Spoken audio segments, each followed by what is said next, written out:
జనవరి 1 నుండి హోండా కార్ల ధరలు పెరగనున్నాయి. వెంటనే మీకు ఇష్టమైన హోండా కార్ని బుక్ చేసుకుని 1,00,000 వరకు ఆదా పొందండి. పవన్ కళ్యాణ్ విషయాన్ని పక్కన పెట్టేస్తే ఇప్పుడు వైఎస్ఆర్సీపీ విషయానికి వచ్చేస్తే ఫస్ట్ ఏ విమర్శ చేస్తే పార్టీకి లాభం, ఏ విమర్శ అనేటువంటిది పార్టీకి నష్టం అనేటువంటి యాంగిల్లో ఆలోచించాల్సిన అవసరం ఉంది. చిరంజీవి గారిని విమర్శించాల్సిన అవసరం కానీ ఆయన పాయింట్అవుట్ చేసినటువంటి విషయం కానీ లేదు. అలాగే మన రజనీకాంత్ గారు ఇక్కడికి వచ్చినప్పుడు వచ్చింది పోయింది కూడా ఎవరికీ తెలియదు. కానీ మీ పార్టీలో నుంచి వచ్చినటువంటి విమర్శలు, తీవ్రస్థాయి విమర్శలు చేయటం వల్ల వైఎస్ఆర్సీపీకి వచ్చిన మైలేజ్ కంటే కూడా అటు వచ్చిన సానుభూతి ఎక్కువ అనేటువంటి అభిప్రాయం ఉంది. ఒక స్పోక్స్ మ్యాన్గా ఎవరికి తెలుగుదేశంకి కానీ వీళ్ళకి కానీ వచ్చినటువంటి అపోజిషన్కి వచ్చినటువంటి సానుభూతి అక్కడ రజనీకాంత్ వచ్చింది పోయింది కూడా ఎవరికి తెలిసి ఉండేది కదా. మేము మాకున్నటువంటి అంచనాలు మాకుంటాయి. ఎవరికి సానుభూతి, మీ అనలైజేషన్ సానుభూతి వచ్చింది చంద్రబాబుకి అనేది ఒట్టి మాట ఒకటి. రెండోది, రజనీకాంత్ గారు మాట్లాడినటువంటి మాటల్ని 1-2 సార్లు మాట్లాడుకుంటూ వెళ్తే అది నిజమని ప్రజలు నమ్మే అవకాశం ఉంటుంది. కాబట్టి ఆయన ఏమన్నాడు, నేను మొన్న హైదరాబాద్ వెళ్ళాను, అది చూస్తే అసలు ఎంత అద్భుతంగా ఉంది, అదంతా చంద్రబాబు నాయుడు గారు చేశారు అన్నాడు. That is not correct. దాన్ని మేము చెప్పాం. ఆయన అనవసరమైన చెప్పాల్సిన అవసరం ఉంది. నువ్వు సినిమా గురించి చెప్పుకో, ఎన్టీ రామారావు గురించి చెప్పుకో, రాజకీయంగా your supporting him is not correct. అది దాన్ని మేము విమర్శ చేసాం, దాన్ని తెలియపరిచాం. దానివల్ల చంద్రబాబుకు లాభం ఉంది, మాకు నష్టం ఉంది, దట్ ఇస్ డిఫరెంట్ మ్యాటర్. అది మీ విశ్లేషణ వేరు, మా విశ్లేషణ వేరు. మేము దానికి సమాధానం చెప్పకపోతే తప్పుగా ఉంటుందని చెప్పాం. అంత ఘాటు స్థాయిలో చెప్పాల్సిన అవసరం ఉంది. చీకేసిన తాటికాయ మొహం వేసుకొని వచ్చి ఇక్కడ అనేటువంటి పద ప్రయోగం సానుభూతి కల్పించింది కదా అంటా. నేను సానుభూతి కల్పించిందని నేను అనుకోవట్లేదు, మీరు అవుద్దు అనుకుంటున్నారు. అది నష్టం ఉంటే మాకే నడవాలి కదా, మాకు అలాంటిది ఇబ్బంది ఏమి లేదు. రకరకాల విమర్శలు, ఒక్కొక్కళ్ళ ధోరణి ఒక రకం ఉంటుంది, నా ధోరణి ఒక రకం ఉంటుంది, ఇంకొకళ్ళ ధోరణి ఒక రకం ఉంటుంది. రకరకాల విమర్శలు ఉంటాయి. దాని పెద్ద it is not a very serious. రాజకీయాలను మార్చగలిగింది చిరంజీవి గారిని ఏముంది, చిరంజీవి గారిని విమర్శించాల్సిన అవసరం మాకు లేదు. చిరంజీవి గారిని ఎవరిని విమర్శించట్లేదే.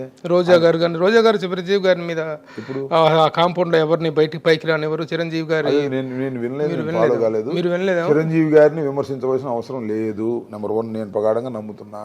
చిరంజీవి గారు రాజకీయాలకు దూరంగా ఉన్నారు.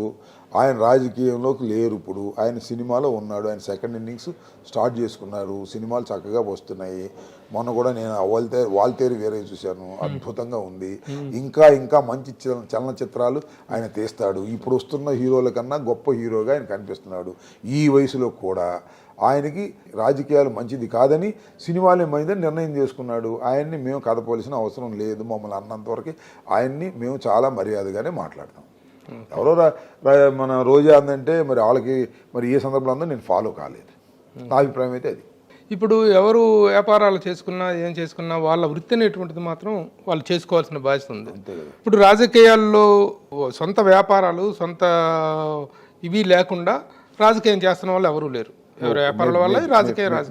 మరి పవన్ కళ్యాణ్ మాత్రమే సినిమాలు చేయకూడదు, పవన్ కళ్యాణ్ వీకెండ్ స్టార్, పవన్ కళ్యాణ్ ఆ స్టార్ ఈ స్టార్ అని చెప్పేసి విమర్శిస్తున్నారుగా.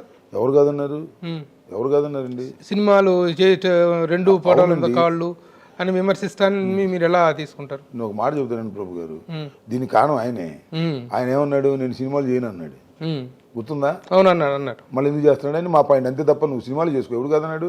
సినిమాలు చేయి, రాజకీయాలు చేయి, నేను 2 చేస్తాను. నేను సినిమాలు చేయని శపథం చేయడం ఎందుకు, మళ్ళీ సినిమాలు చేయడం ఎందుకు? అది నా పాయింట్. ఇక్కడ అక్కడ మాత్రం గతంలో అనౌన్స్మెంట్ చేశారు. ఎందుకన్నాడు? అసలు జగన్మోహన్ రెడ్డి గారు సక్రమంగా పరిపాలన చేస్తే నేను అసలు రాజకీయాల నుంచి దూరంగా ఉండి సినిమా చూసుకుంటానని చెప్పాడు ఒక సందర్భంలో. అంటే ఎవరికి సక్రమంగా చేయాలి అని ఆయన చెప్పినట్టు చేస్తేనా? సో నేను చంచల మనస్తత్వం అంటాం దాన్ని.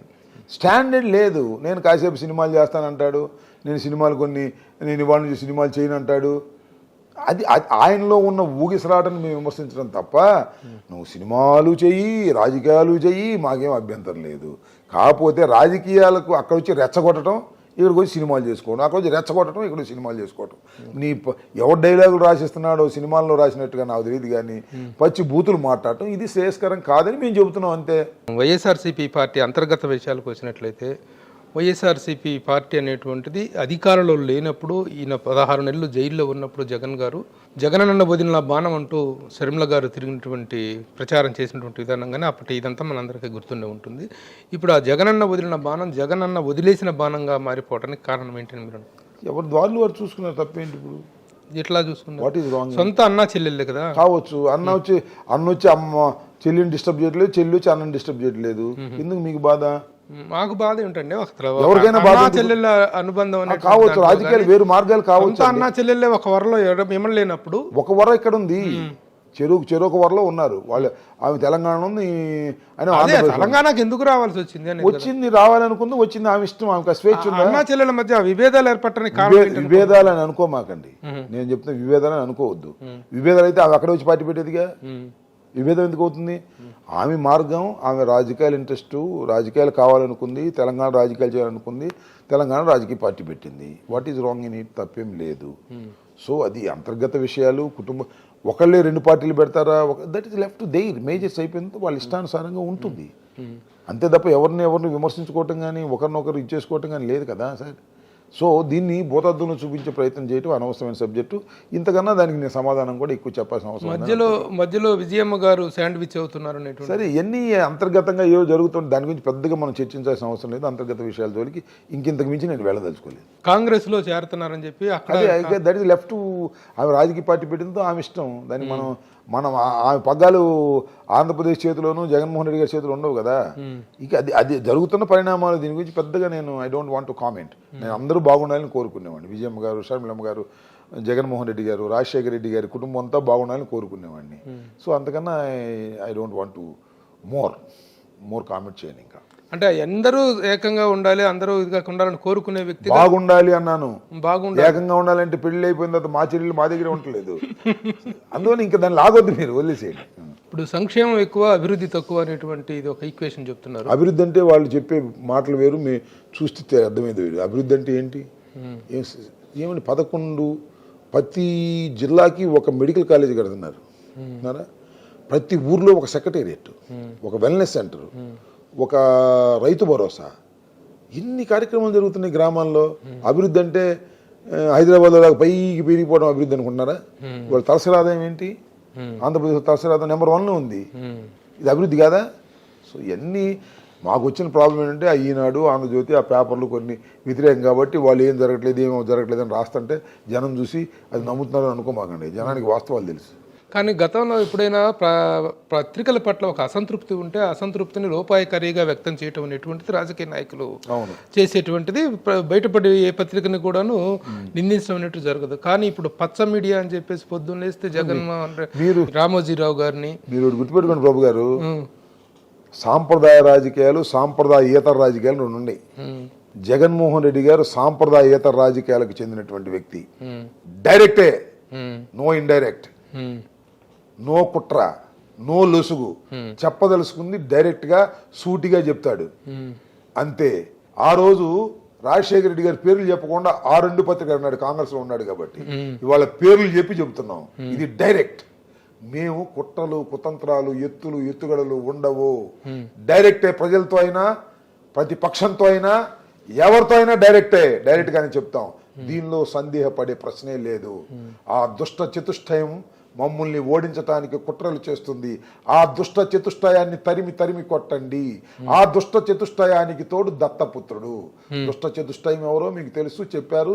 చంద్రబాబు, TV5, ఈటీవీ, ఈనాడు, అన్ని అవి దుష్ట చతుష్టయం. దత్తపుత్రుడు కట్టగలుసుకొచ్చి వచ్చినా కూడా మేము సమాధానం చెప్తాం. డైరెక్టే. ఇంకా ముసుగులో గుద్దులాట ఎందుకండి? తినబోతూ రుచి దానికి శత్రువుని ఎక్స్పోజ్ చేయకుండా ఎందుకు ఉండాలి? That is Jaganmohan Reddy straight fight. అది ఎందుకు ఇలాంటి ఒక అనారోగ్యకరమైన వాతావరణం ఎందుకు అనేటువంటి ప్రయత్నం కానీ జగన్మోహన్ రెడ్డి గారు రాధాకృష్ణతో ఆరోగ్యకరంగా చేయమంటారా? రామోజీరావుతో ఆరోగ్యకరంగా చేయమంటారా? ఆరోగ్యంగా చేయదు. వాళ్ళు the part and parcel of Chandrababu. TV5 వెళ్తేయండి. చంద్రబాబుకు ఉన్న టెంటికల్స్ వీళ్ళందరూ వెళ్తే ఉంది సార్. వీళ్ళతోనే మా అసలు ఫైట్. మీరు చంద్రబాబుతో అయితే ఉఫ్ఫని ఊదేస్తాం, వీళ్ళందరితో వీళ్ళతోనే ఫైట్ అని చెబుతున్నాం కదా మేము. ఆరోగ్యకరంగా వాళ్ళతో మాట్లాడి వాళ్ళ పత్రికా రూపంలో ఉన్నటువంటి పచ్చ చొక్కాలు వేసుకున్న వ్యక్తులు సార్. రామోజీరావు జీవితం అంతా చంద్రబాబుని గెలిపించాలనేటువంటి తాపత్రయంతోనే ఉన్నాడు. రాధాకృష్ణ సంగతి మీకు తెలియదా, నాకు తెలియదా? అన్నీ నేను చెప్తున్నా. డైరెక్ట్ సామరస్యం లేదు, ఏమీ లేదు. ఆ సామరస్యం అయితే మమ్మల్ని రోజు వచ్చి మింగుతారు వాళ్ళు. వాళ్ళ శత్రువులు అంతే డిసైడ్ చేసుకుని వాళ్ళతో వెళ్తాం. శత్రుత్వం దాని తప్పే ఉంది. ఇంకా పొలిటికల్ శత్రుత్వం అంతే, ఫినిష్.